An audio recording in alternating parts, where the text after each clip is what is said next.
Welcome to episode 75 of the Bikini Besties podcast. I'm Lo. Kaylia. Stephanie. And this week's episode, we have a very special guest, Miss Allegra Sims. Welcome to the Besties podcast.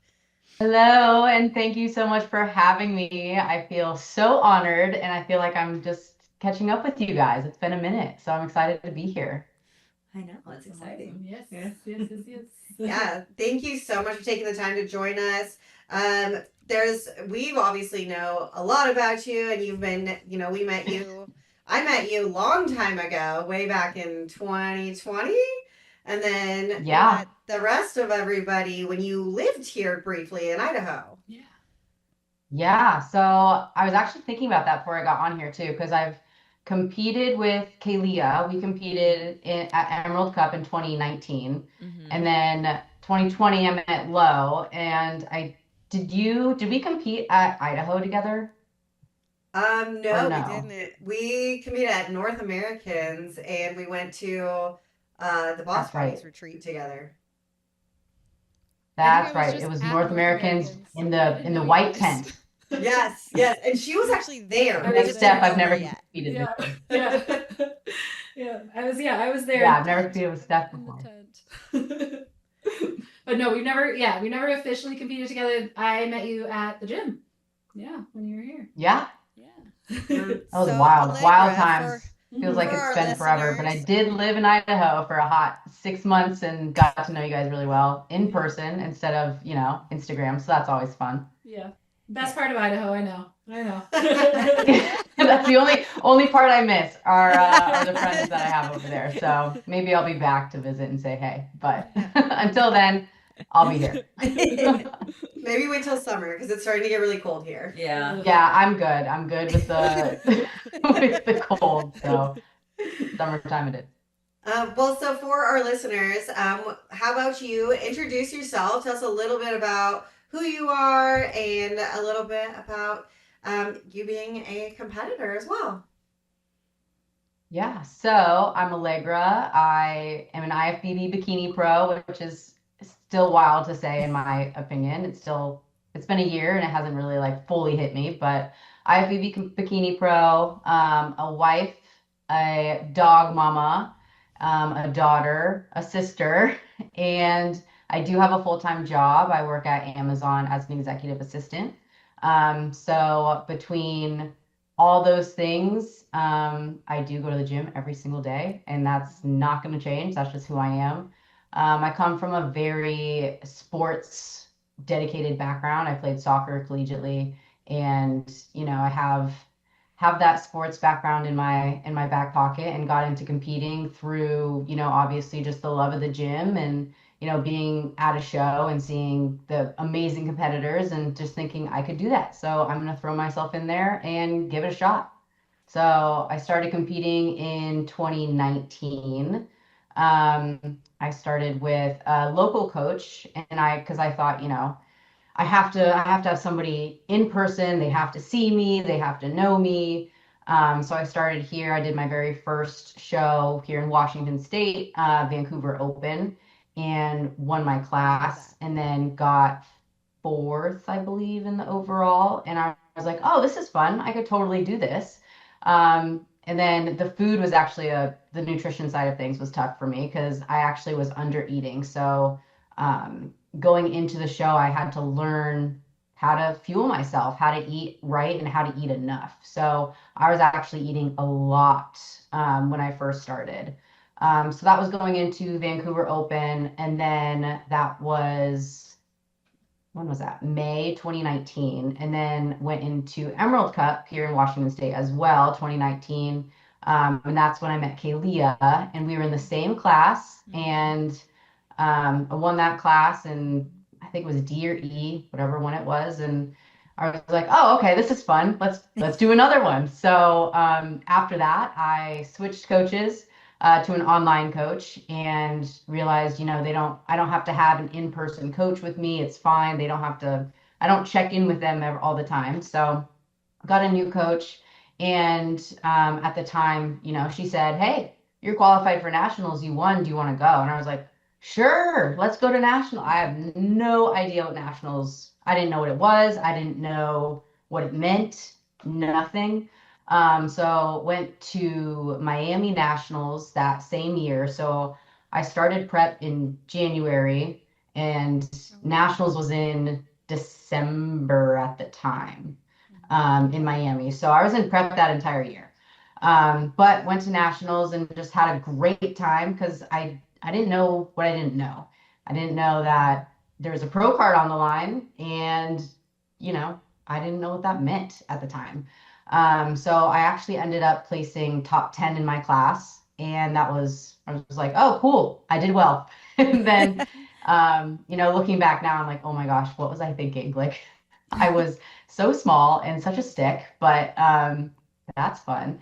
So that was 2019, and then going into 2020, I was still with the same coach, and that was the lovely COVID year. So we had shows planned, of course, in the beginning of the national circuit. Those all got pushed back, as we know. So I think it was in July that they actually had it was, what one was it? What's the Charlotte one? Or South Carolina one? Oh, Junior Junior Nats? USA's. Junior USA's. Yeah. Yeah, so I did Junior USA's when it was in July, and middle of the pack, fine, whatever. And since I was already over there, I actually already bought tickets for North American. So I went straight into that one. And that was kind of when I stood next to some of the girls and was like, are you guys all in bikini, or is this figure? Like, you guys are a lot bigger than I am. So that's when I kind of figured out, like, oh, I need size. I'm a small human being. So after that season, I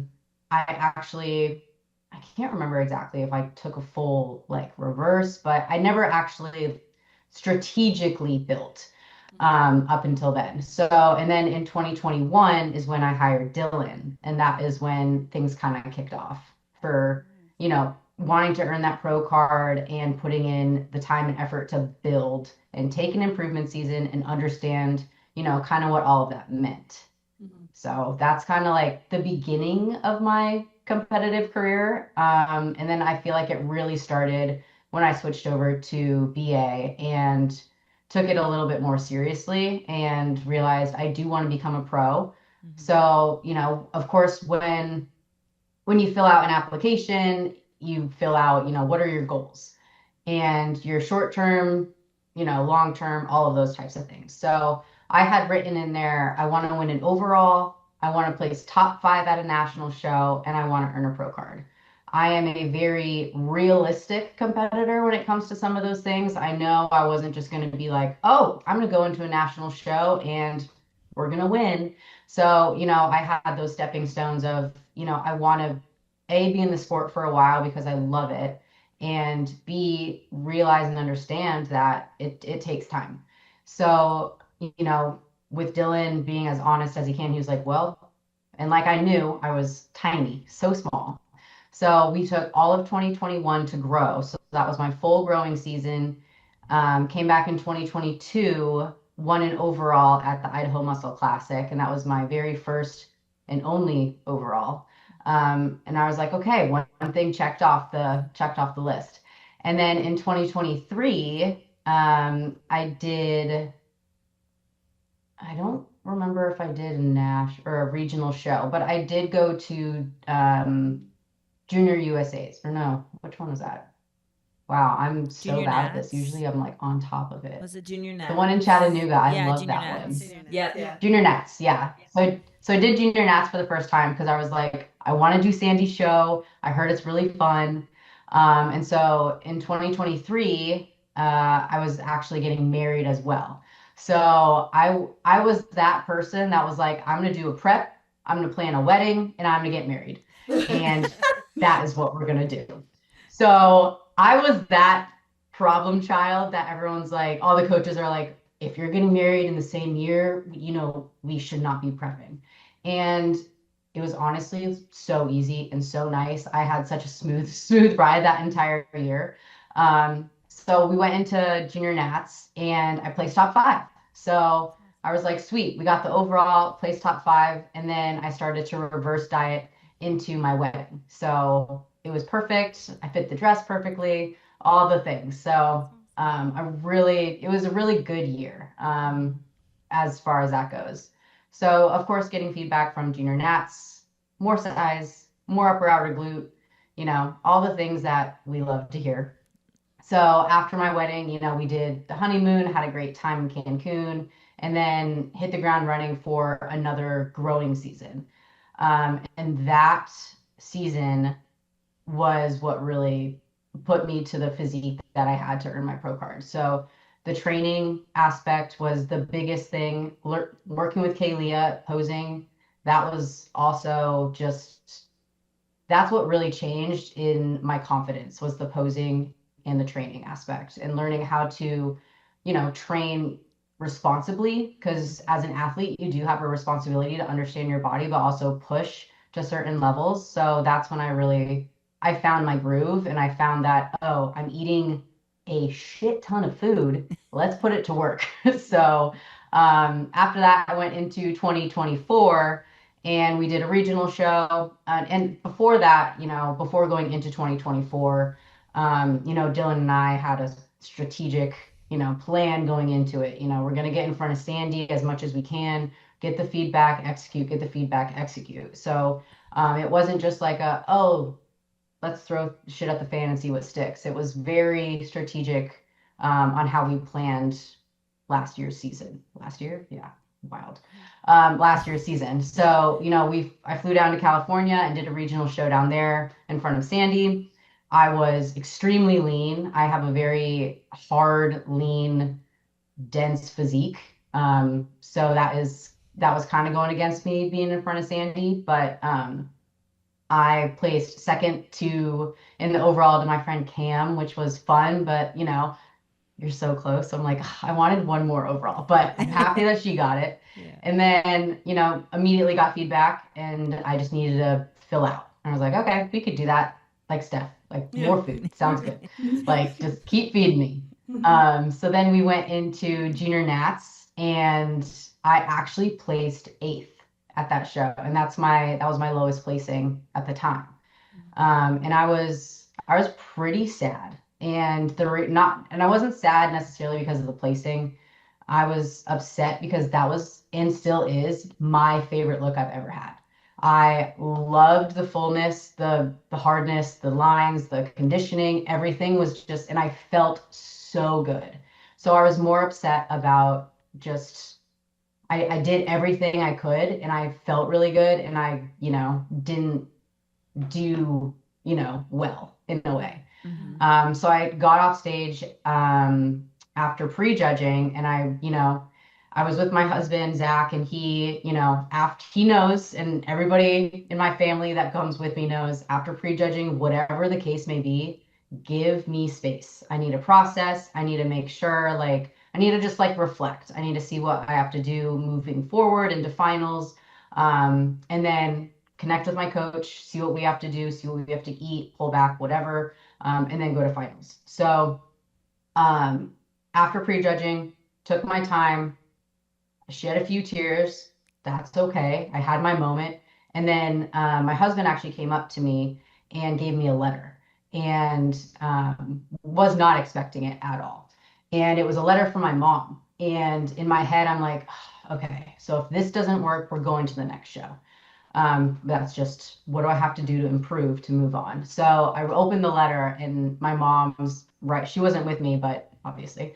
But in the letter was like, this might not have been your moment, but keep going. You got this. And I was like, oh, there's my sign. We're going to the next show. So 2 seconds later, I was like, okay, I'm signed up for USA's. We're going back to Anaheim in a few weeks.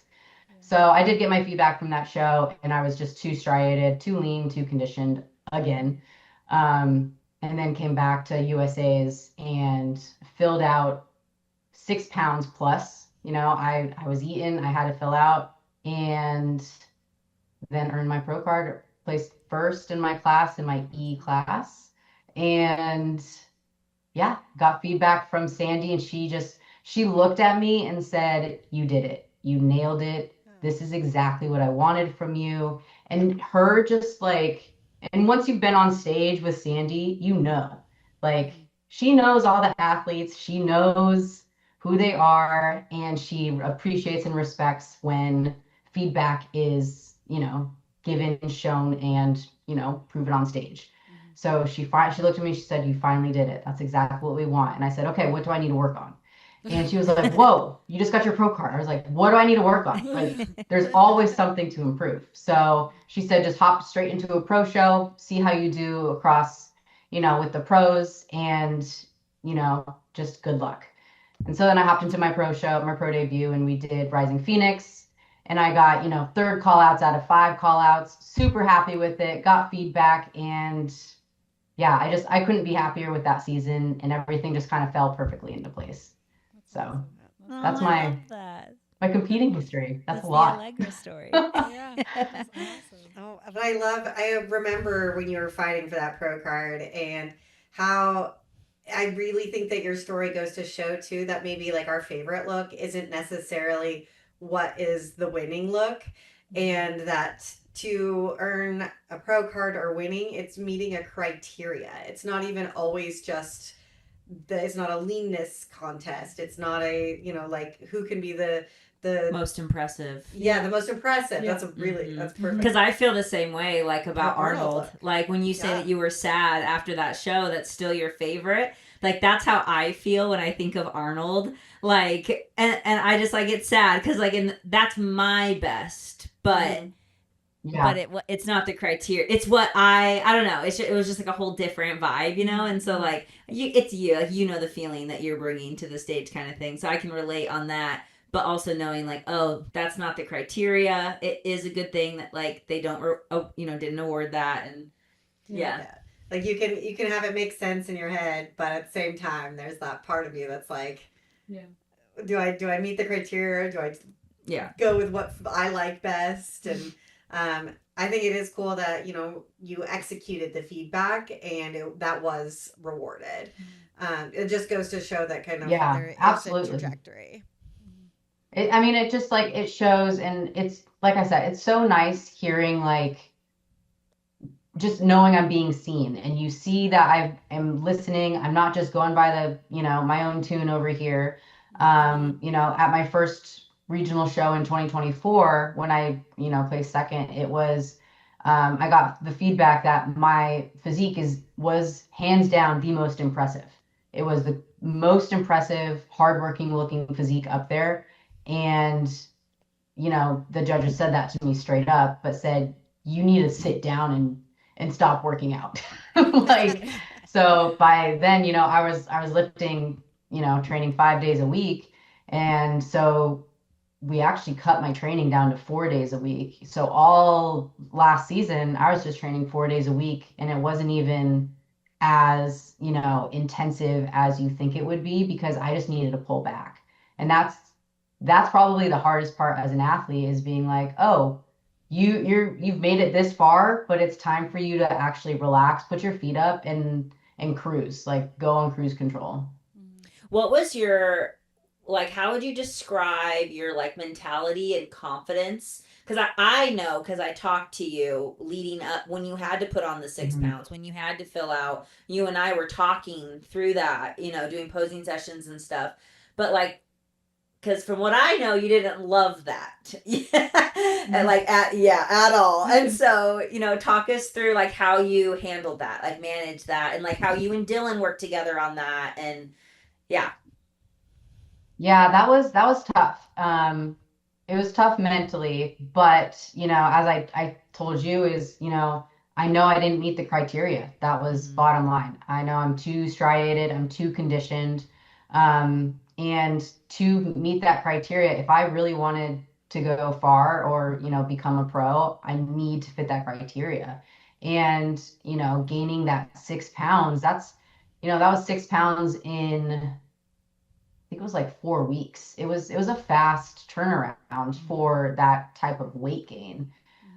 So mentally it played games on me, because I love the shredded, dense look as a bikini competitor. I think it's impressive. I know how it takes, how long it takes to get there, all the work and everything that goes into it. But, you know, at the end of the day, if you want to do well and exceed and, you know, be seen in the sport, you have to follow the criteria.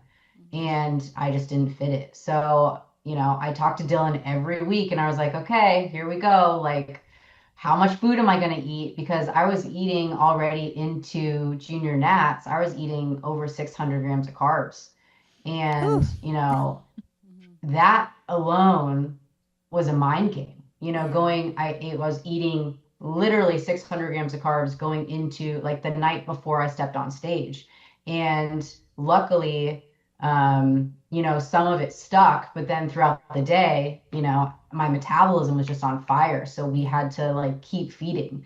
And at that point, I was like, well, if we keep eating, my waistline is gonna, you know, take a little bit of a toll at that point. So, you know, we actually had to play around at junior or at USA's with food and, you know, add in a lot of fat too. So then the carbs can stick.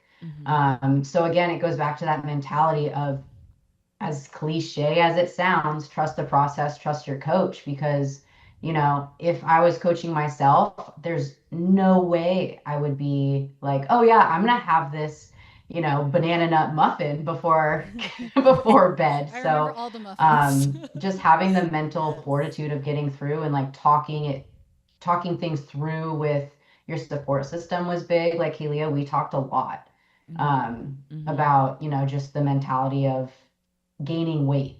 Yeah. When Well, in reality, like, you know, we got to lose weight to get on stage, but it's not a weight contest. It's not a conditioning contest. It's a overall shape, presentation, balance type of a contest. And I wanted to turn pro, so I did what I had to do.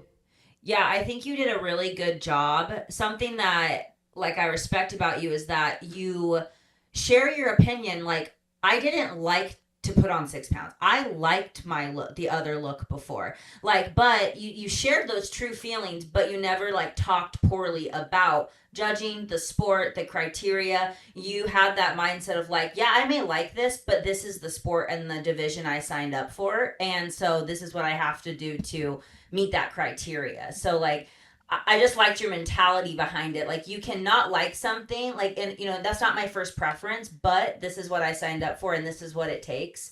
And look, like, you know, your goal was achieved. And It's like separating what you want from what your goal is. Because I know every competitor's kind of had that, I don't know, discontinuity between what your brain likes and what the criteria is. Like for me, it was Wasatch of this year, where, you know, I was super shredded, super lean. I thought it was super impressive. I never thought I would get that lean because I do not have that fast metabolism. It was something that wasn't awarded. It was one of my worst placings, but you know, it was impressive. I even had other coaches come up to me backstage saying how impressive that physique was. So it wasn't that, you know, I was the only one seeing it, but again, it just didn't fit the criteria. And so just for me, at least, just separating, like, I might like this, but like, let's reflect on what the goal is. And the goal is to do well in this. And I think that's the big thing too, is like the reflection aspect, you know, during, you know, prejudging and final, all those things. Like, I have heard so many people talk badly or poorly about judges, and it's like, well, they didn't see me. Well, they didn't do, and it's like, no, that's not a part of it. That's, you know, that's not the main part of it. Is like, you need to bring your best.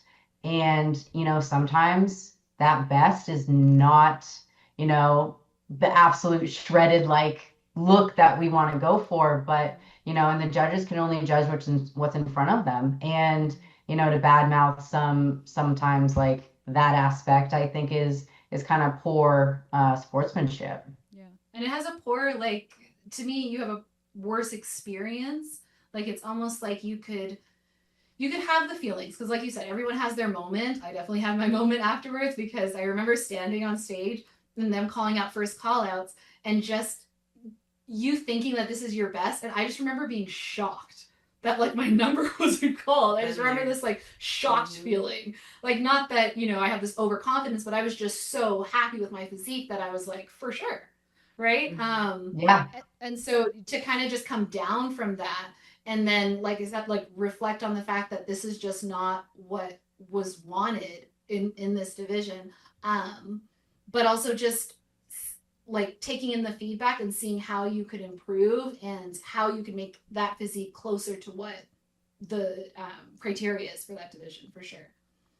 Absolutely. I think that's part of the fun of it is and fitness in general, right? There's always something we can work on there. And that's why it's, you know, it was funny when I did win my pro card and Sandy was and I asked her like, okay, what do I need to work on? And she just looked at me like, what are you talking? You just earned your pro card. I'm like, there's always something I can do. So what is it? And that's like with fitness in general, obviously bodybuilding for sure, but we can always improve something. If that is, you know, posing, if that is keeping your waist tight, if that is just like having confidence on stage. Like there's so many things that go into this bucket that, you know, we can all work on in some way. And then it also bleeds into our, you know, our life, our home life, our family, our relationships. It's like when we work so hard on ourselves day in and day out, you know, I thrive when I'm in prep. I thrive in work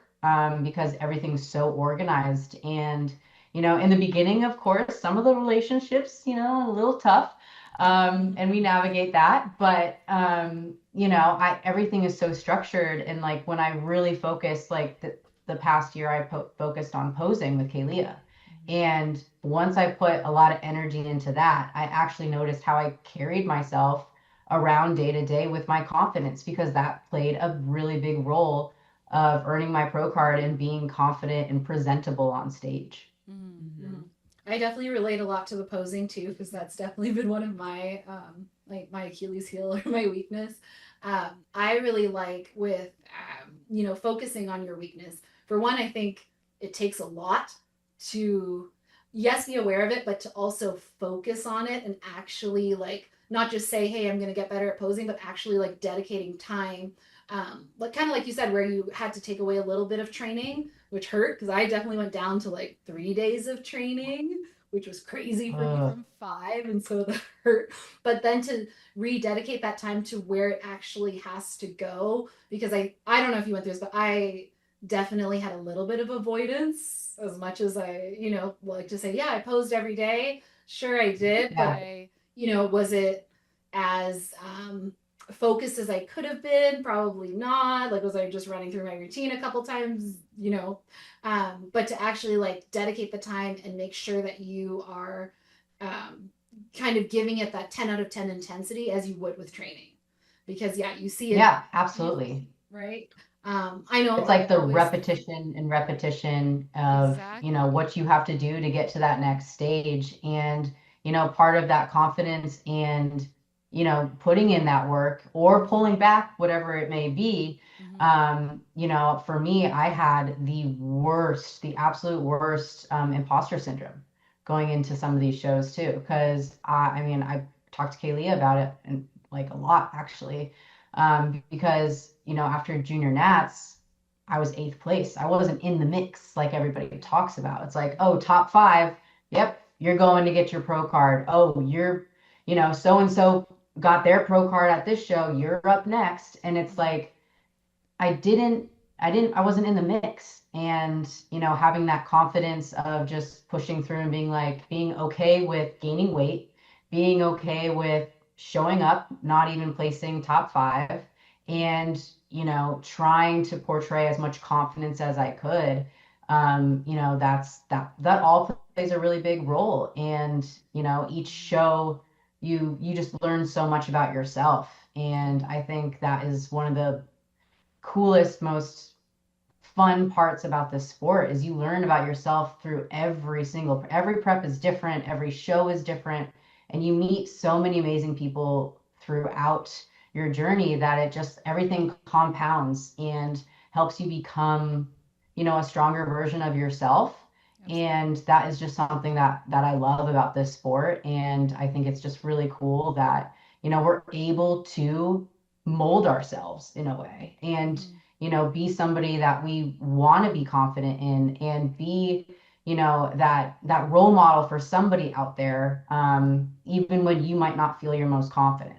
Absolutely. Mm-hmm. Absolutely. I think one thing that I love about it too is that everybody has to push through some sort of discomfort. But what's cool is that everybody's discomfort is different. Like it might be the obvious ones are, the diet for prep maybe or the training intensity or whatever. But for you with posing, for me my walk was one thing. And don't even get me started on my walk. Don't even. Everyone hates the walk. I love walk. It's the worst. It is when I was with Kalia and she was like, "Oh, just do this." I'm like, "What do you mean, just do this?" Oh, the just gets me every time. Just walk normal. Not that Kelly said it to me, but I've heard that just walk normal. I'm like, oh my god, what is normal? I don't think we ever got to a good walking spot. Yeah. I honestly wish I could just walk around on stage. I love the walk. Well, you're so Can I just good at fashion it, and show I'm it just up like, over I'm watching Kalia like, I'm studying every little step, and I'm like, I don't know about this. Yes. So funny. You're like, why doesn't my body do that? I'm trying. Right. I'm telling it to. Yeah. I'm like, I'm trying to talk to it. My hips got to do this. My upper body got it. Like, it took me a while to get to where I was. The best is when you're like, So like this, and they're like, no. Try again, and again, and again. Yeah, exactly. Talk to us a little bit about, so knowing you're very meticulous with have been, with your tracking your food, your steps, your cardio, your training sessions, very as long as I've known you. And so how did you do that with your family life, whether you were in a prep season and off season? How'd you navigate that? Great question. I am, I'm so meticulous to a T where it's just like, are you gonna change? You're just stubborn and, but throughout the times of learning macros and applying those, something that I've just come to terms with is, there's a time and a place for everything. So something that, it did take me a while to learn is, in an improvement season, guess what? If you want to go far in this sport and you want to earn your pro card, you want to get that O qualification, whatever it may be, you're going to have to play the game. You're going to have to track your macros. You're going to have to track your steps, everything. But for me, when it came down to some of the things in my improvement season specifically, if something came up, I'd be like, okay, well, I'm just gonna, let's say we're going out to dinner randomly. Be like, okay, like most people, I stalk the menu and, I already know what I'm going to eat and I get what I want and then have it, enjoy it. And then the next day I get right back on plan. I don't think about it too much. That is in the beginning though, I will say it was really hard for me. It was like, I can't touch that. I'm in prep. I'm doing this, that, and the other. And in this past prep, things were going so smooth for me for nutrition wise, specifically, if we want to talk about that. And I was eating so much food that, I was more lenient and I was more kind of in that lifestyle mindset of, yep, we're lean, we're feeling good. I'm gonna, maybe it's not gonna hurt me if I have a little bit more of this, that, or whatever. But when I do come to, strict tracking, things are to the gram. But right now, since we're in a little bit more of that life season and, kind of having a little bit more fun with things, I do still stick to my macros. I have high days, I have low days, depending on if it's a rest day or, a higher endurance day. But now if something comes up, I'm really just going to enjoy it. And then the next day, get back on track. Like I said, though, it did take me a while to get to that mindset of being able to come to terms that it's okay to not be so focused on the scale, not be so focused on the aesthetics and, live in the moment, because right now is just like, you're not going to have this time back. And that's hard. It's really, really hard to break that where, we've been in the sport for a while and low, I know we've talked about it. It's hard. It's super hard when you look at something and it's just like, well, I don't want to blow up. I don't I want to focus on my reverse. I want to make sure my reverse diet's great. But then when is that reverse done? So you have your prep, you have your reverse, and then it's kind of like a little more lenient in some ways. So just having the right mentality and support system. Like my husband's amazing. We love going out for date nights. That's something that in prep, we don't really do. Unless, of course, we all know we get that clean sushi refeed or something like that. But, we do like to go eat. We're foodies. I say he's a competitor without competing. He tracks all of his food. He goes to the gym. He does BJJ. We're very active. And that's the other thing that I take into consideration is, this one little thing isn't going to kill me because I still go to the gym.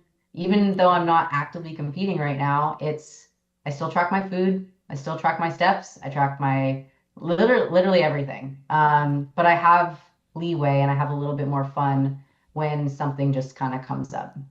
And I was gonna say I love seeing like you post like his and hers of your dinners and stuff like that because it's kind of cool to see how you're supporting each other, but you're eating for your own individual needs. And I think a lot of times people get really hung up on like, oh, I can't eat dinner with my family, but at the same time, everybody's portions are different, even if you're eating with your family.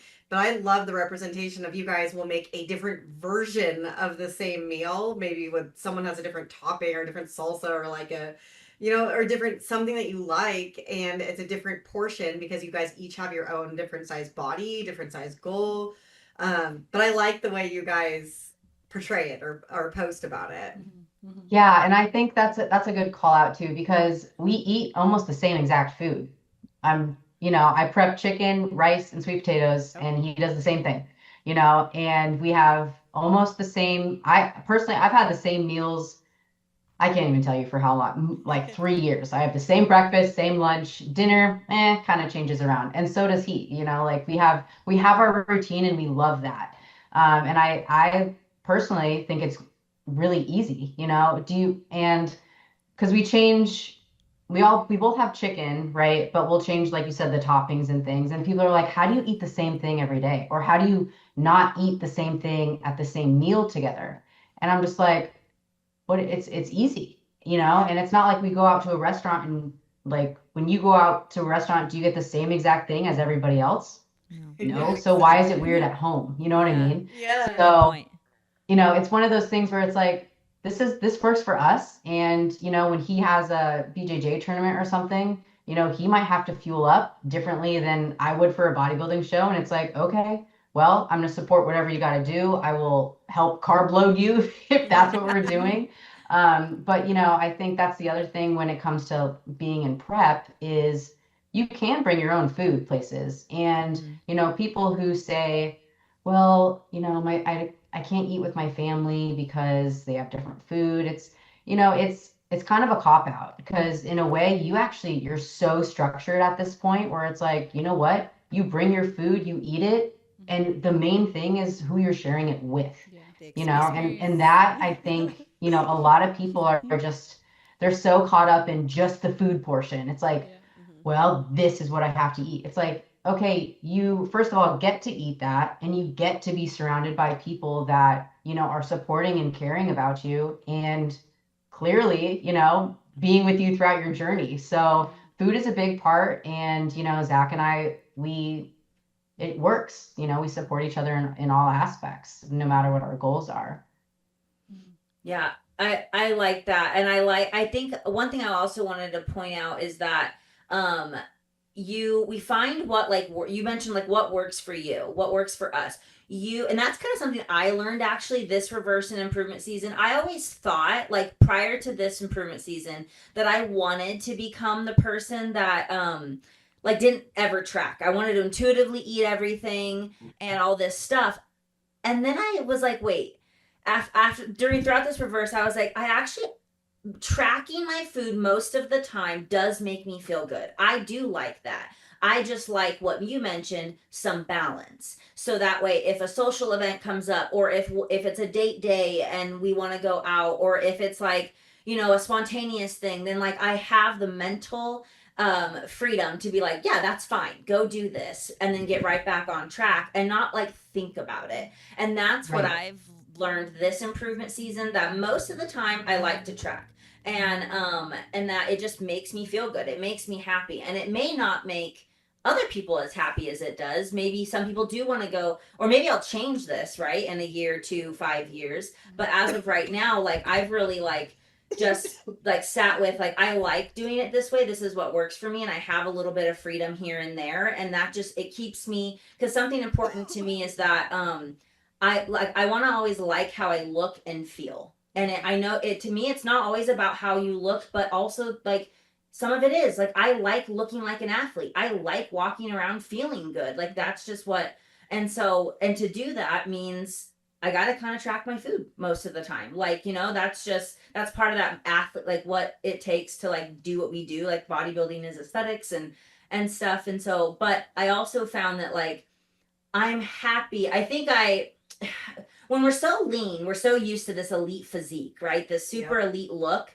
And it's hard to appreciate when you get like, if you're like 10, 15 pounds up from that super elite look, you forget to appreciate that like you still look like an incredible athlete. Like walking around, people will are like, whoa, like they're amazed by you. And like we forget that because we're so used to this extreme over here. And so it's like finding that, for me at least, I don't know if this is for you. Because when I look at you now, you're in your like a lifestyle phase. Like you look incredible, and it's like we have to get to this moment where we appreciate like our bodies and where they are now, because they're still incredible. Like I don't know if you've had that same like aha or Well, and the things that Yeah. she's able to do now with, Yeah. because like at that bodybuilding lean level, that HYROX, that would never happen. Like I don't think, you know what I mean? Like you wouldn't have the same energy, that sort of thing, to be able to do that. I know one thing that I did is I like to like write down kind of like the pros and cons to both, just to kind of like I actually write it down. I'm like, okay, when I'm lean, I love the lines, I love the look and how impressive it is, whatever. And then the pro of being, more in the lifestyle phase is like, I'm not cold all the time, for example, right? So just like little things where you kind of, like I said, like appreciate. Yeah, I like that. Yeah, and that you guys both hit on a few really good points. Like when we're lean, it's a cool physique. It is not a lot of people achieve that, It is one of those like you hear it all the time from like lifestyle clients, right? They're like, well, I want to look like that, but I don't want to compete. It's like when you get that look, you're cold, you sit down on things, your ass hurts. Yeah. Like there's so many pros and cons. And like you said, Steph, it's like, okay, now where am I in this season of my life? Maybe some of those clothes that I had in prep don't fit me, but I fill them out. That's a pro. I have way more energy. I have a little bit of flexibility with some of the things that go on in my life. If a work event comes up and I have to go to a dinner, great. I can do that and not be so stressed out and in my head about, oh my gosh, I have to train. I have to get my macros in. Like, it's a little bit more leeway. And then Kaylia, I was on that same path as you, where when I was, done competing for the season, I was like, I want to eat intuitively. That's my goal. And I came real fast to realize I love tracking. It makes me happy. And it's a way to control the chaos around me. If there's anything going on, the one thing I can control is what I put in my body and how I move. And so, with exploring my new HYROX adventure, something that is so much fun about that is I still want to track my food because I need to make sure I'm eating enough to fuel these workouts. And that is something that is so good to feel, because I, like you, I want to feel like an athlete. I want to be able to move. And fuel my body and not necessarily restrict, because that's not going to help me with my running. That's not going to help me with my endurance, like things like that, and stamina in general. So, and I heard something a while ago that was like, yeah, you can track your food and, be diligent about it and be on top of it, or you can, eat flexible and just be like everybody else, and, we have that elite mentality, that pro physique mentality of, I want to look like this, but I want to feel like this. So right now I'm kind of in that state of, I need to eat to fuel myself. And if that means I'm gaining a little bit of adipose tissue here and there, that's okay, because I need that for my next competition. And of course, we have, like, for me, I have high days, I have low days when it comes to food. So, before a very heavy, hard, like, training session for specifically HYROX, we increase my food. I need to have it. And it's not necessarily a restriction anymore. It's more of, okay, I got to do this to feel good. But I was in the same mindset where it's like, yep, I really want to eat intuitively. And that is my end goal, be all goal. Yeah. But it makes me happy to track because it's something that I have control over, as crazy as that sounds, but it just makes me feel good. I don't think it's And a lot of crazy people, don't know that feeling of being in that athlete mindset. Well, I think when you learn how, because this is what I finally learned this year, and I mean, I've talked to you a lot about it because you've been so good at your improvement seasons, and and watching you be able to go out and eat, and like either track it and fit it in, or eat a free meal without it being tracked, but it's still kind of within the range. Like, you didn't like gain all this weight and go crazy. So I've watched you do that over the years, and like, this is my first improvement season where I learned, like, I can track 5-6 days a week, and then not make a big deal of it. It's fine. And then 1 to 2 days a week, there's some more flexibility, but the flexibility doesn't mean go out the window. Just, it doesn't mean like eat everything in sight. It's not there's yeah, it's not a free for all. It, like, I can go, like, a lot of times I just go to a restaurant and I really do just get a salad, and then I have bites of like appetizers and what my husband's eating, and like, I'm enjoying all the things, but my main meal wasn't like a whole giant pizza. And so, like, I just learned how to control free eating, and like, I just pick things that, like, I kind of would make at home. It's just I didn't have to track it and make it myself. And I think when you learn that, you feel you have a lot more confidence when you go out to eat, when you're at a social event. And then it just makes it so much like easier. You feel good. You feel good when you don't feel like full and sluggish. And then you just get back on your tracking plan and you just keep reminding yourself, like, this feels good. Okay, I can do that. I can do that again. I can go do a social event again and just have some bites and feel good. You chase that feel good feeling rather than that, like, just satisfying taste buds feeling thing. I don't know. That's like something. Yeah, and it's totally, because you have that scarcity mindset when you're in it for so long. It's like, this is the last time I'm going to have this burger at this place. I need to eat the whole thing. Right. And I need to have the fries and I need to have the dessert. And, now it's like, you know what? If I want it, I'm going to have it. If I don't want it, it's like not the end of the world. Don't get me wrong. When Zach and I go out to eat, we like to eat, and I will have a good time if that's what I'm feeling. Yeah. But for the most part, I want to go out to a restaurant. I don't want to cook it. I don't want to clean it. Like, if it's a salad with a side of, chicken, awesome. And if I get a good dessert, I'm happy with it. Yeah. But it's that scarcity mindset of thinking you're not going to have that again. When food is food, it's always going to be there. It's just a part of life. We need it to live. But Kalia, going into your improvement season, I feel like you have just grown so much, mentally into, this physique that you have, which is amazing, by the way. Best improvement season I've seen. Thank you.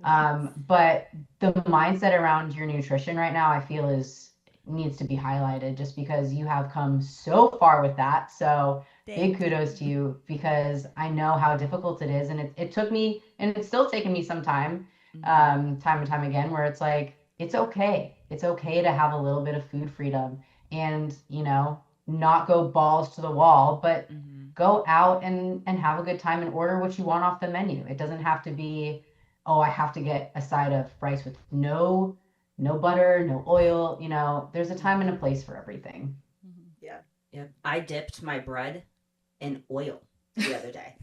Like I was like, I want to taste Yeah. this. It was this Yeah. fancy little oil cheese thing, and normally I would never do that. And I'm like, nope, I'm tasting it. Like I don't know, like I would never waste like dipping bread in oil. But I was Yeah. like, it's fancy. I want to try it. And then that was it. That was my one bite. It was good, and we were good to go. But I did that same thing last week actually. I was in New York for work, and I went to Italy, and I had a focaccia bread, and it came out like beautifully looking with a little side of like oil, and I'm like, yeah, I'm gonna try that. And it was like not a big deal. I just wanted to try it, and I actually ate more of the bread without it just because I didn't really love it. But I tried it, and I was like, oh, that's good. On to the next.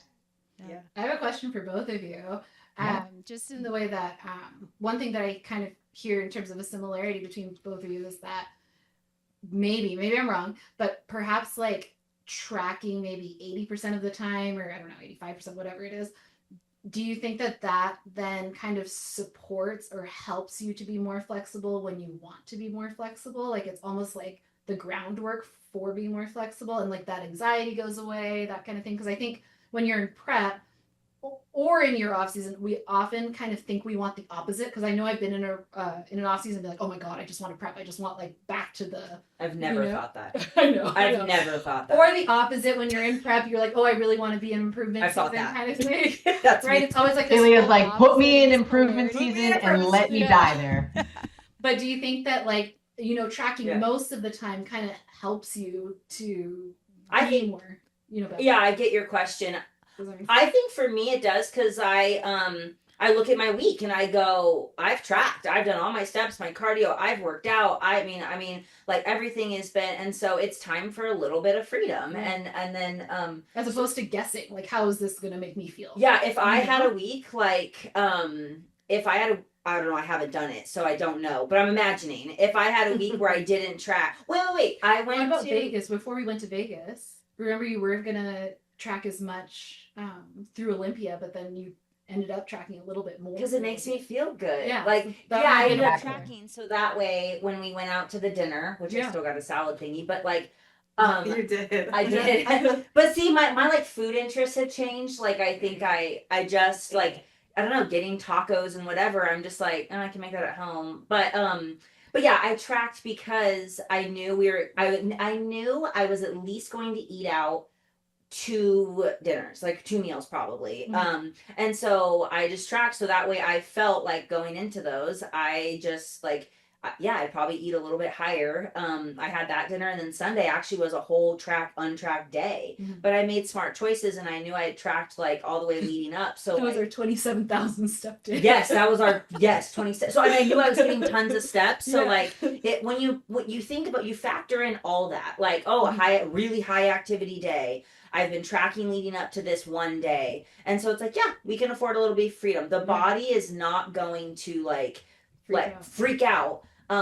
But you have that data. That's the thing. Like Yeah. I feel like some people think you like you said, you can intuitively eat. You're kind of tracking your steps. You're maybe doing your training. But Yeah. like the more data you have, the easier it is to then To make make the those decision to yeah. be more flexible. Mhm. And I keep hearing. Yeah, you guys I say- agree. It's like it makes you feel good, right? Yeah. Like it's one of those things where I track, like all of us, all the whole week. So I look at my week and I'm like, okay, so what do I have coming up this weekend?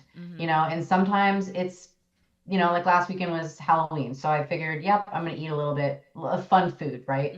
But I also am just cautious of my main thing is my protein intake. Like I know physically when I do not have enough protein, and that's when I'll be like, okay, I'll have a protein shake when I get home, or I'll set myself up for success. So like this weekend when I went out, you know, I had a protein shake and a banana before I even left the house. So I knew I at least had some carbs and I had, of course, my normal meals too, but I had a little bit more protein going into those gatherings because I knew that's not going to be the forefront of what a lot of people have at parties, right? It's not like, oh, I made you a bunch of chicken. It's like, no, we have cookies, we have chips, we have this.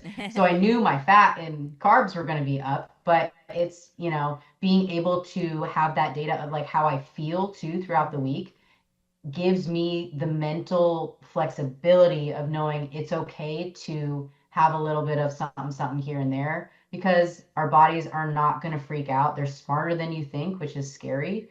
And it's going to go right back to what it's usually like used to. And I do want to preface it with your body is not going to freak out unless if you binge, if you like really overeat, it will freak out. And if you keep doing that, if you keep going through that cycle, that binge restrict, and like you're like, oh, I tracked, 3 days, but 4 days you binge ate, and then like, okay, I tracked 4 days this week, but 3 days you binge. It's so easy to eat 35, 4,000. It's really easy to rack up those calories when you're not paying attention to them. So if you're doing it that way, yes, your body will fluctuate big. For sure. But if you do it in a way where it's like reasonable, eating a not tracked, then it won't. It should, like, my weight, like for me personally, after a date day goes up like half a pound to a pound and then comes off like a day or two. Like that's normal. That's normal fluctuation as a female, as like a human, that's normal fluctuation. And so that should be expected, but it's when you do those big extremes, then it. Yeah. And I was gonna say, I keep hearing you guys say like that it makes you feel good or because you like it. I also think there's an aspect of where you're respecting your body. Yeah. It's really respectful Definitely. to stay in shape. Like it's kind of disrespectful for your body to like just give into indulgences and be unhealthy. And so keeping us like aligned in this feel good and stuff is also just really respecting our health. I was writing to my coach about my reverse this morning, and it was kind of like, what is kind of like one of your objectives for the week? And it was like, I want to add more health focused foods. Like I'm going to start like doing things like adding fermented foods into my diet. Not because I need them. I'm not having indigestion. I'm not trying to cure something, but I just want to really respect my body as it's taking in these higher amounts of calories. And so it's kind of like, I want to treat it right. I want it to make sure like I'm doing everything I can so that I can have the balance as well, like when it's time, because my gut and everything's going to be super happy with the variability and just like respecting it and like feeling healthy. Especially and like healing it almost from the inside out is kind of like what I'm hearing you say too, is like, it's great. We can eat all this food, but it's like, at what point do we really have to look at those micronutrients too, and making sure that those align with what we want to do with our body? Do you want to be that athletic, I'm going to use my legs and freaking sprint, or are we lifting heavy? I think focusing more on those types of goals and being able to, yes, feel good, but respect the fact that you have one body. You taking take care of it. And so like tracking your food, it can be seen as just like a way of like, you wouldn't just like open a bottle of like vitamins and like not look at the dosage and just like take a handful, like, what you're putting in your body. And so it's like, to be healthy, it's just another tool with those nutrients. Like I'm not just gonna but that was actually kind of a funny analogy. I was picturing like taking a bunch of supplements, but like just drop them back. Unless they're the Flintstone supplements, it doesn't matter. Like it's like you don't know what your body's. If it's the same thing with like your protein intake, it's like you're not just gonna like be like, man, this amount, I don't even know how much is going in my body. Like that's kind of like another way to view it, is it's kind of like it's your health, like, and so it's like, this much will make me feel good, or this much will make my body be in a healthier state, or it will help me perform for my goals. And so like just kind of framing it as kind of like it's just making it's respecting that like this is going to give me the results I want. And it might not be aesthetics, but that might be a good side effect. Right. If like health and your like other like fitness goals, or like like your strength, or everything is kind of, or even like sleep and digestion, and those are your goals, then your aesthetic look just kind of comes with it. Yeah, and your body follows your mind, right? Like we've definitely learned that in a prep. If you're more stressed out, your cortisol levels are spiking, guess what? Your body's going to hold that inflammation and probably that water retention where it's like, well, we're holding on to a lot of stress, so we're just going to hold on physically and now you can see the stress. So knowing that you're putting your best foot forward with what you're fueling your body with, like internally to external, it's almost like your obligation of just taking care of yourself and stepping up and speaking for yourself. I don't think it's a selfish thing when you're necessarily you want to look a certain way or you want to be athletic. It's what you want, and if that's the way you want to move your body, then we have to take care of it. And for athletes like ourselves who want to be in this sport for the longevity, that's something to take into consideration too. Is I don't want to just be shoveling. We're not 300-pound bodybuilders where it's like, oh, I can have all this food and I'm just going to blow up and then I'm going to cut down. It's like, I want to find that happy medium as a bikini bodybuilder and make sure I'm fueling myself for what I want to accomplish, physically and mentally when it comes to both of those things. And it seems like success kind of, to me, revolves around you being very conscious of your goal and your why. Like, I feel like that's what's contributed to a better reverse overall of just kind of, maybe in the moment that looks really, really good. But my bigger why is that, like you said, I want to, look a certain way. I want to feel a certain way. Or even if that's not something that, really motivates you, even just thinking like 20 years down the road, everyone's body starts to degenerate, that sort of thing. But when you have that lean muscle mass to support that degeneration over time with age and things like that, you look better, you feel better, you can do more for a longer period of time, and your quality of life overall is just that much better for a definitely longer time. Yeah. Like even with injuries, like hopefully you don't get injured, right? But like even with Yeah. injuries, if you're taking care of yourself before that, the recovery process is going to be so much better for you, and your body is just going to thank you, and it's going to recover faster and stronger. Exactly. Yeah, and I think something important in what we do in competing in the bikini division, a women's division, when our weight fluctuates, if we gain a lot of weight fast, our skin elasticity does not react well. Definitely. Cannot. It depends. Genetics play a factor, but as you get older, that gets less and less. And so that's been kind of like something in the back of my head. Like, I'm almost 35. I would like to compete. Whenever I decide to go into this life family phase or not, and come back from it and compete, like, that's something to think about. Like, I'm getting older and your skin elasticity just does go down. And I can't put on 40 pounds like I did, like 30 to 40 pounds like that. I don't want to, but like your skin, and if you do that over and over and over and over, like you're gonna see that later on in life. And so that's been something that's not like my main factor, but it is a little point in this like reverse improvement season, is like to just respect my body, take care of my body in a better way, so I set myself up for whatever my plan is in the future, set myself up for like my most optimal self then, like now and then kind of thing. But stuff like that is like it is a legit thing to consider. Like it's not just there's so many whys. There's so many skin, just everything. Just like overall health. And I'm in this phase too where we are trying to grow a family, and something that I take really big into consideration is what I am putting into my body. There's so many factors when it comes to growing a little human that you just don't realize. And that's something to take into consideration is all of the nutrients that we put in, and the mental health, and the being a strong female, like physically and mentally.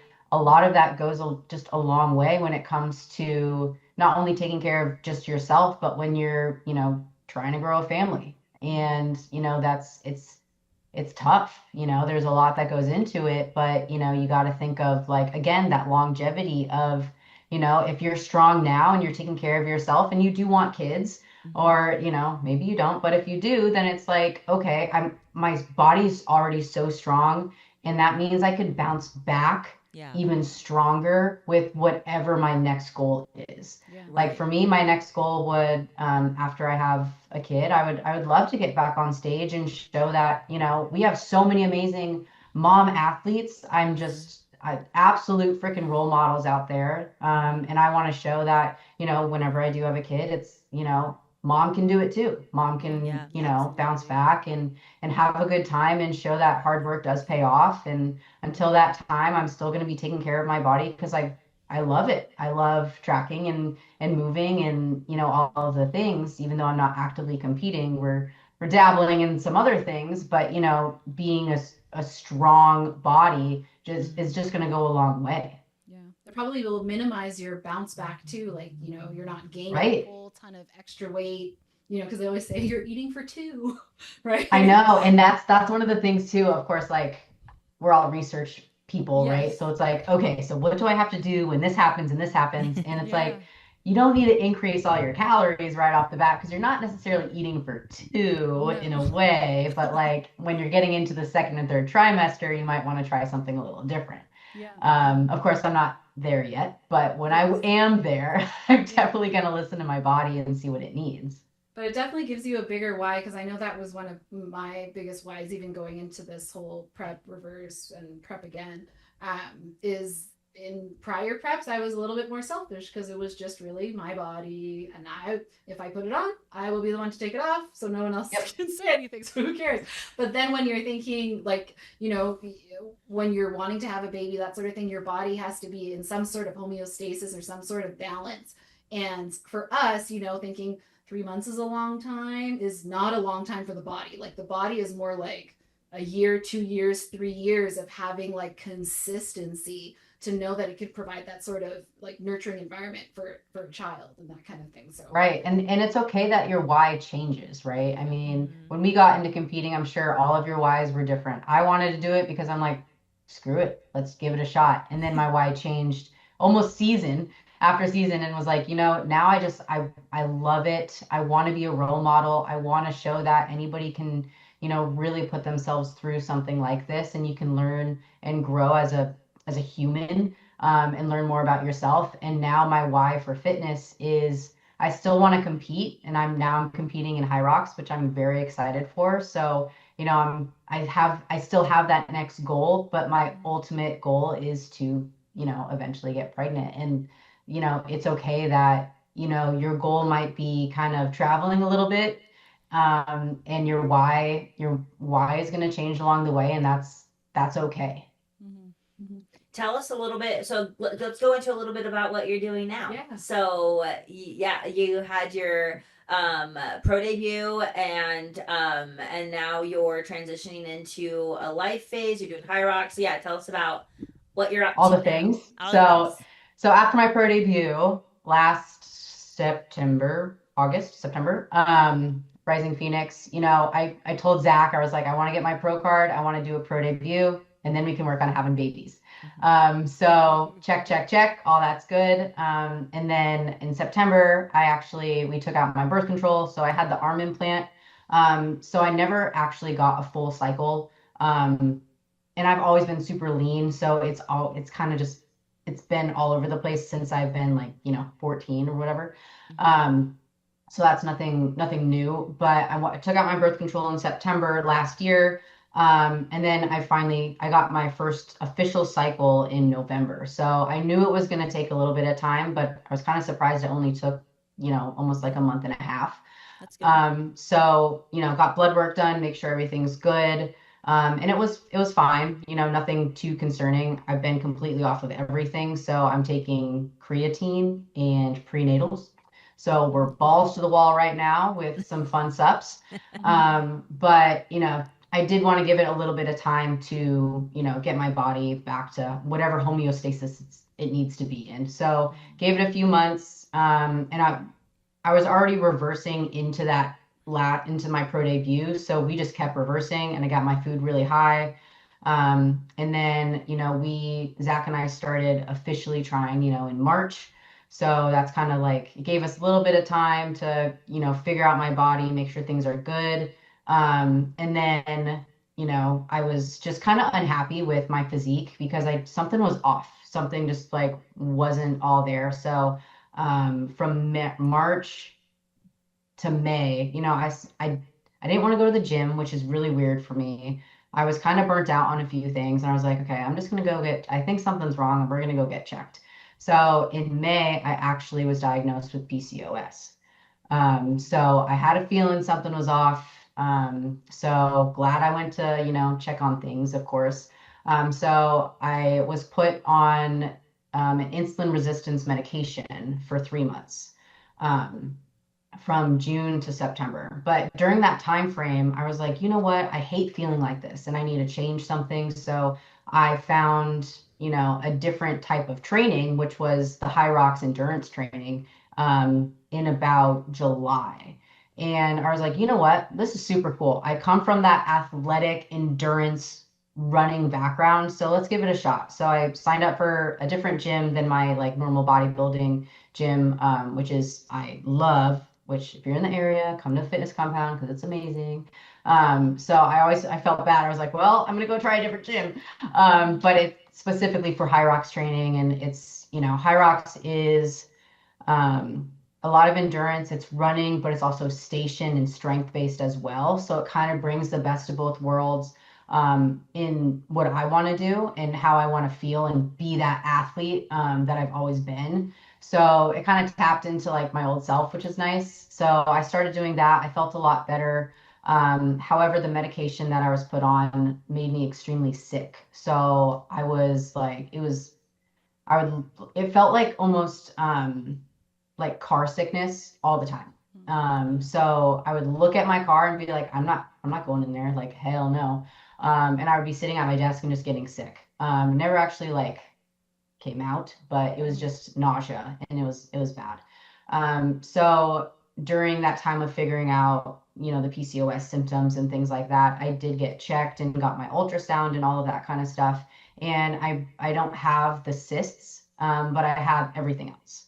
So the issue that we kind of came to conclusion with is just the ovulation. And, it's always been an issue, and it's been like that since I started puberty. So I couldn't have done anything differently to, help it or hurt it or whatever.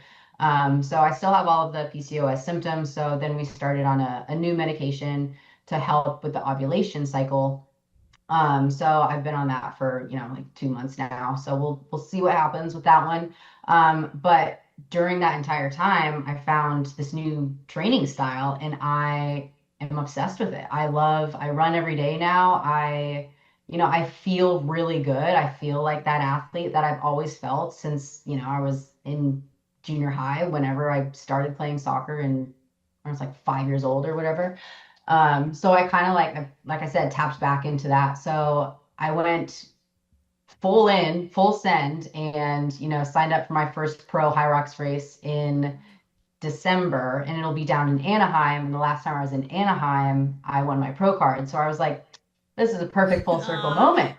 So we're training for that. I'm 6 weeks out from that, and I'm really excited just to like have fun with that. And then I think it was 2 weeks ago now, I did my first HYROX sim and just had a good time and ended up placing first. So, it's one of those things like you don't know until you know, and I'm just gonna have fun with, whatever my next goal is. And right now, besides having babies, is, doing that next HYROX race and seeing, what kind of comes with that. Because, when it comes to creating a family, everyone's like, don't be stressed. Don't be stressed. And it's like, well, thanks. Like easier said than done. So I'm, keeping busy doing, what I love. And that's all the fitness things that I get to do and dabble in and run and pull sleds and wall balls and like all of these new things I get to learn. And I love it. Again, it goes back to that fitness aspect of you can always improve something. And now instead of focusing on aesthetics, I'm looking at all of my athletic abilities of how fast can I run? How much weight can I push in a short amount of time, and having time goals instead of shape goals. So that's kind of where I'm at right now with life season. I'm still going to be an athlete in some aspect. I still track my food and all the things, but the goals have just changed and shifted a little bit. Yeah, that's so cool. I think it's just cool that you can it's okay to like you still love like bodybuilding, but Oh yeah. you kind of like you have like a new focus, new goal, and like whenever you feel like ever getting back into like full blown competition mode, it'll probably like this time. I don't want to call it time away but like kind of like this different phase, Yeah. it'll like re-spark that like Yeah. love. Like when you go back to it, you get to just like build like flourish this like new love for this new like different athlete. Definitely. Yeah, and Yeah, so it's cool to see the different types of training styles too. Because right now, I mean, I created my own training program, so I have a little mix of bodybuilding mixed with HYROX, just because I do want to keep my strength up for the actual race. yeah. But I also need to make sure that my endurance in running is not still, but is increasing, right? So I still have this. I love lifting, and I love lifting like a bodybuilder, but something that I learned fast and hard after training just like a month, maybe two for HYROX is my strength went down. And that's on the bodybuilding side. On the strength side of pushing and pulling sleds and burpee broad jumps and kettlebell carries and things like that, the different formats, I've excelled in those, but I had to, cut down on my strength over here. But like you said, whenever I decide to pull the trigger again, it's a different style of everything, of training, of competition. I think about this competition coming up, and I was talking to Zach about it, and I was like, so I don't have to tan before. I don't have to get my makeup done. It's so different. It's those little things where I'm like, I need to cut my nails because I have to pull a rope, like it's not like, oh, I have to go get my nails done. It's like, okay, like for the sim that I did a few weeks ago, one of the things I tested was my hairstyle. And I was like, okay, I got to pull it back. I got to do braids because I don't want it in my face. When I'm doing the ski erg, I have to make sure everything's like pulled back. And it's just it's so different, and it's so much fun to try something new. I love it. That's so cool. Do you think that there's any like foundational skills or aspects of bodybuilding that have kind of transferred over? I'm sure there's tons, but just like Yeah. I would think maybe like I think a lot of the mental aspect too, where it's just like, hey, you got to push through. Because you like, and I'm still learning. I don't know all the ins and outs, but I think the foundation of, nutrition is extremely helpful. Because like I said, before like some of those harder training sessions, I do increase my food, and I increase my water intake, my sodium intake. So things like that within the bodybuilding world has helped me understand my body better and what it needs.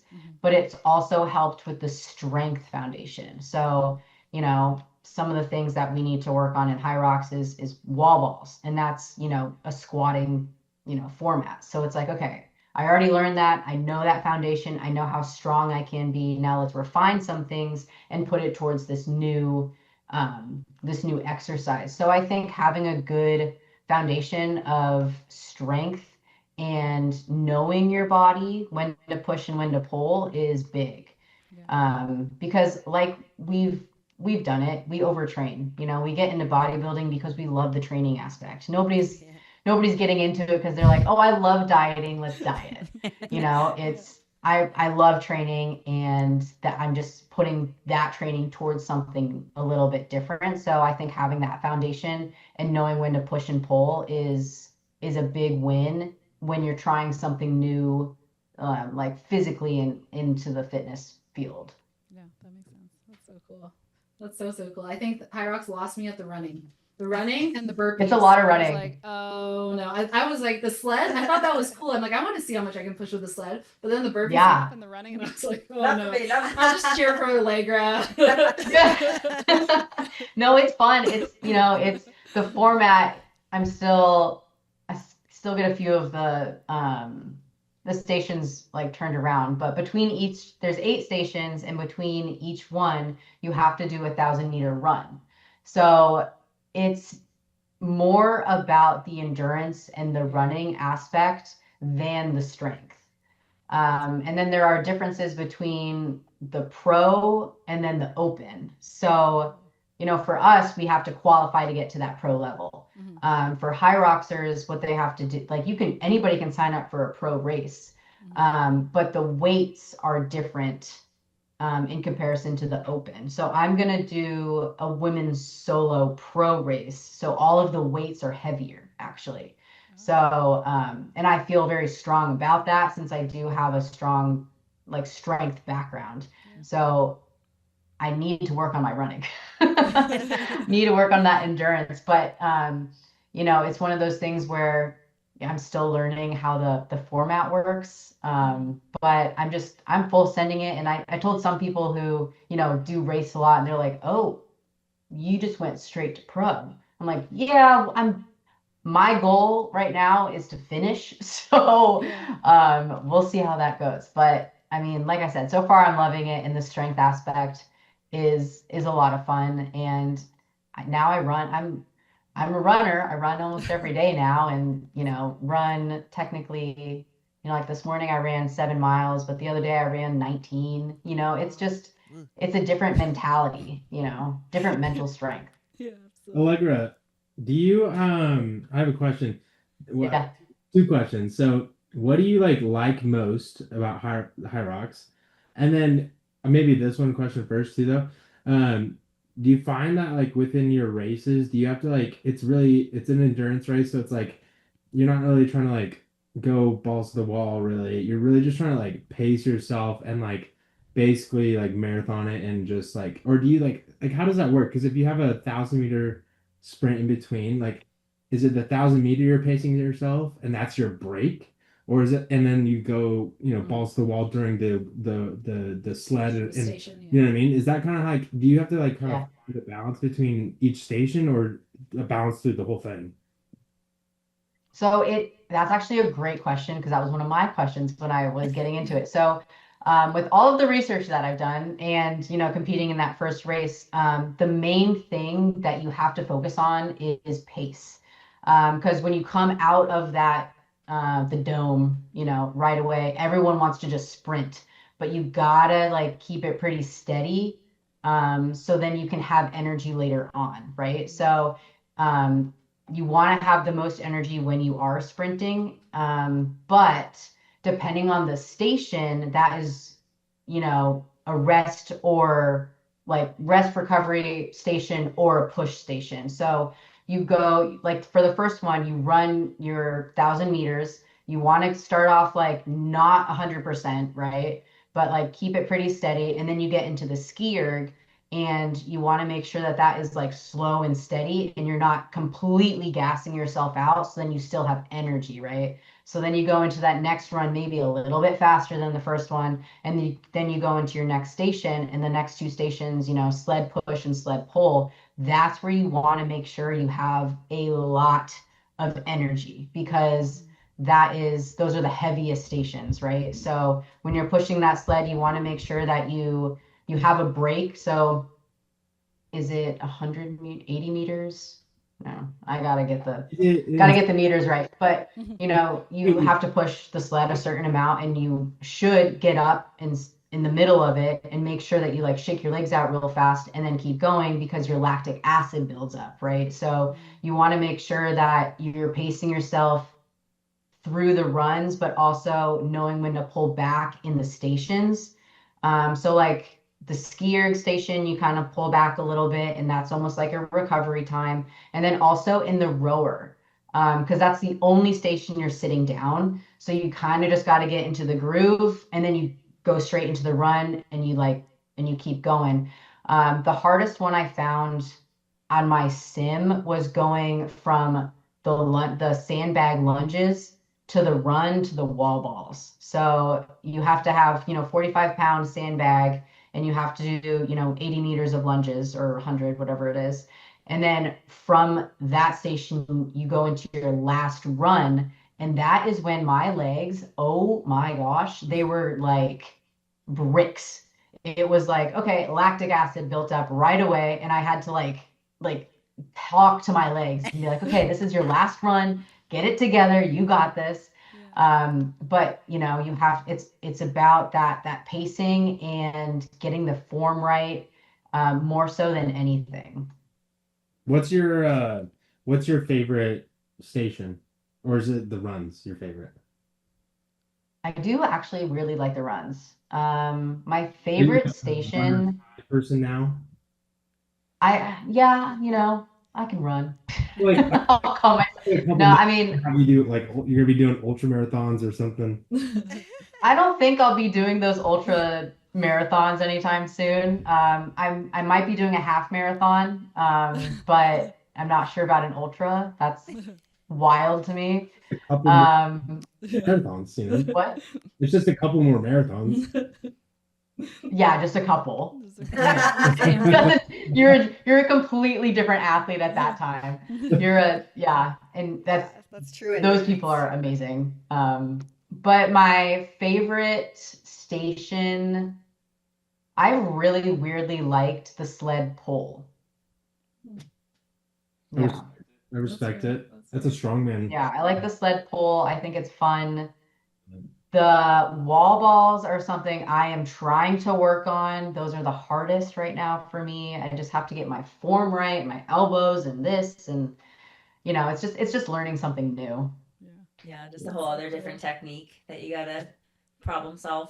It's all about technique. And like for the sled pulls, you got to figure out hand position and then which way to pull the rope, and you're only allowed to go back a certain amount, so use your legs rather than your upper body. There's so much technique and mental strength that needs to go through that, because I will say that sim that I did a few weeks ago, that was hard, and it got me real nervous real fast about my real race coming up, I'll tell you that. Do you does HYROX do you hire a coach?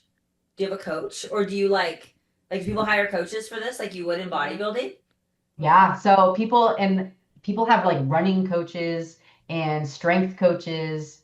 So there's definitely a lot of coaches out there, and a lot of the people that are kind of going into HYROX, there's different, categories of people. Like some are the bodybuilders, so they have that physique almost, right? That we look at. A lot of them are CrossFitters, so they don't necessarily have the endurance aspect, but they have the strength. Okay. And then there are some marathon runners who don't have the strength, but they have the endurance. So depending on what you need to work on, that's the coach that you're going to get, right? So, but there are HYROX coaches for sure. Okay. That's so cool. It isn't Chris. Yeah, Christian is, yeah. Oh, Yeah. Yeah. it is. I vote next time you visit Idaho, you put us through a mini HYROX. I'll film it. I can't Yes. believe she recommended that. I want Yeah. to see it. I'm kind of surprised you did too. You just said you don't want to run. Sled pull. I I don't want to do the Yeah, burpees. let's see you run. I don't want my burpees. We'll do a half. I We'll can do do a nice burpees. easy half. So all of the stations will be cut in half, and the running will only be Quarters. 500 meters. But I will Bikini happily put girls you guys version through of that. Yes, exactly. It has to be during all of our reverse. Yeah. Not during Yes. the We have prep. food. And that, Yep. make sure we fuel up before. We got a Yes. carb load. Yes. That was one of the fun things I got to do before this race was, and it was, like I said, I like tested my hairstyle and things, but I also tested, my nutrition. So the night before I had pasta, garlic Wow. bread, like I had to eat because my race was at 7 a.m. So Wow. I didn't actually start racing until like 8:20, but I had to be there by registration at 7. So it was like, okay, so I got to get all this food in. And then that morning I had like my little waffles. I had my replenish electrolytes from Raw and like all of these things. And I wanted to make sure that I had enough food to fuel myself going into this. So it was like, it was a good test to see how much I really needed to eat. And at that point, I was like, I just need to eat to fuel. So I was just like, I'll have another piece of bread. I'll have this. And, I weigh myself almost daily. And the next couple of days, I was like, back to normal. Like, we're normal. Like, it's just my body Burns it off. utilized all of that. So it was a good test run to see. And then this upcoming race, I will carb load, starting Wednesday, like we do for a show, and kind of just like slowly taper it up and make sure I have enough food to fuel myself, but also electrolytes for, that entire hour and a half long race.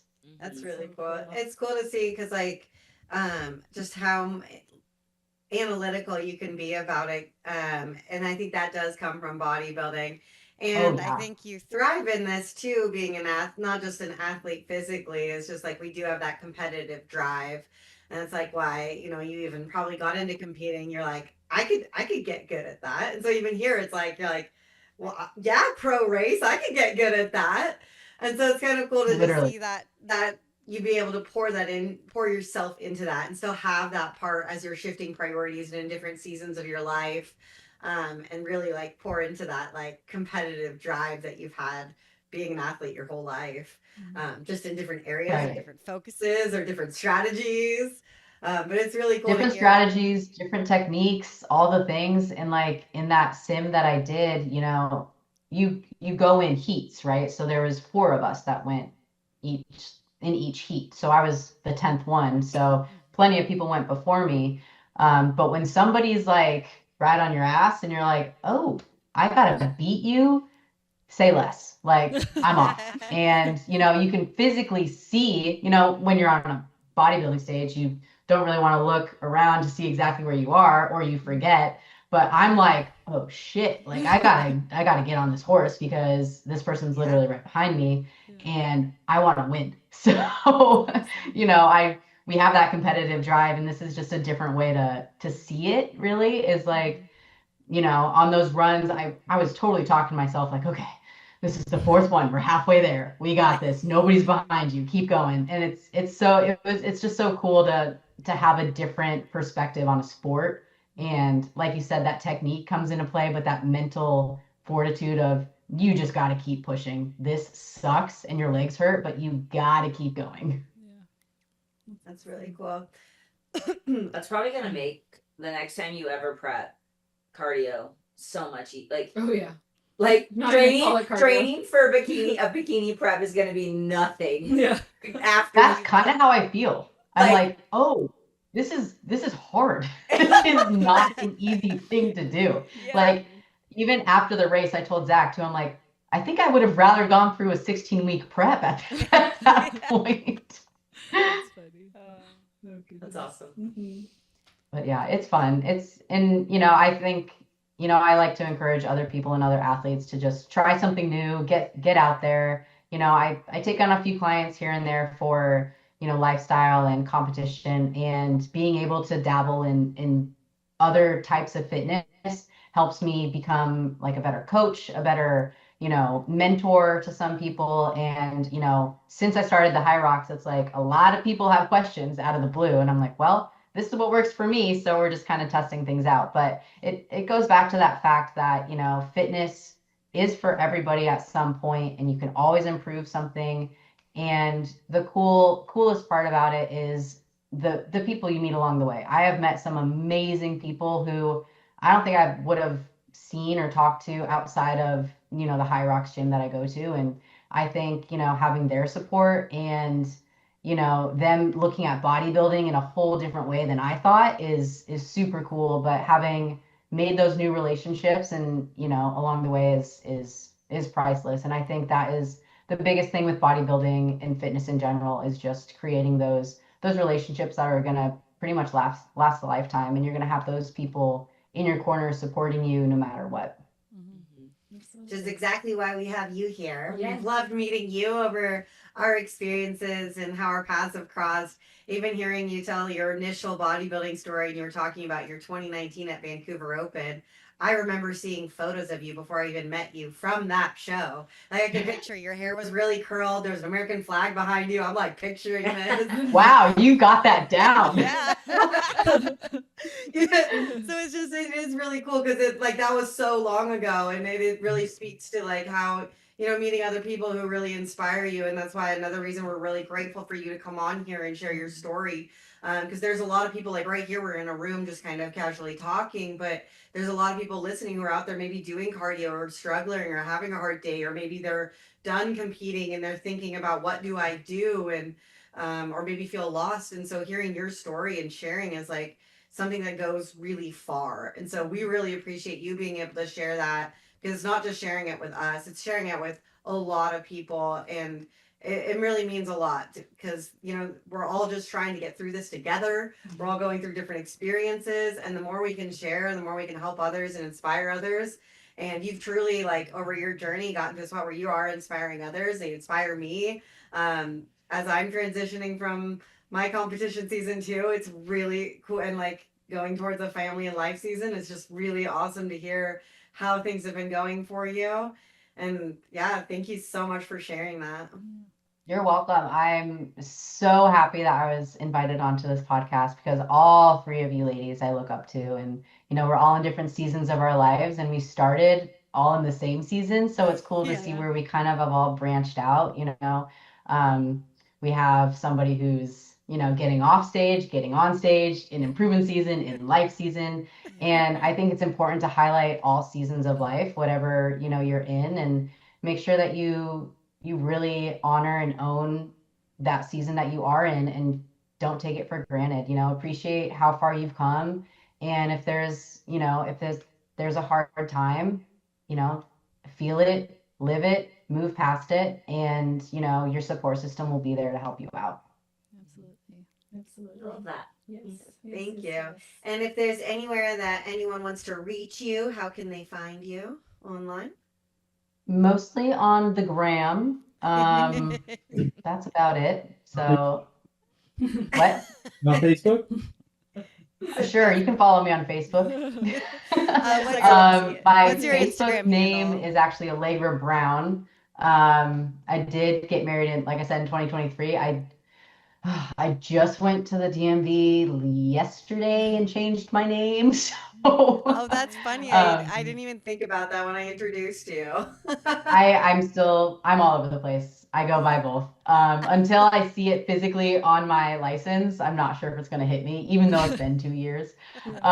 So Facebook name is Allegra Brown, but on Instagram, I'm Allegra_Lee_IFBB Pro. So, and if anybody has questions about HYROX or trying something new or just having somebody in your corner, just reach out. Happy to help and give any type of advice or something that I went through. So again, happy to help.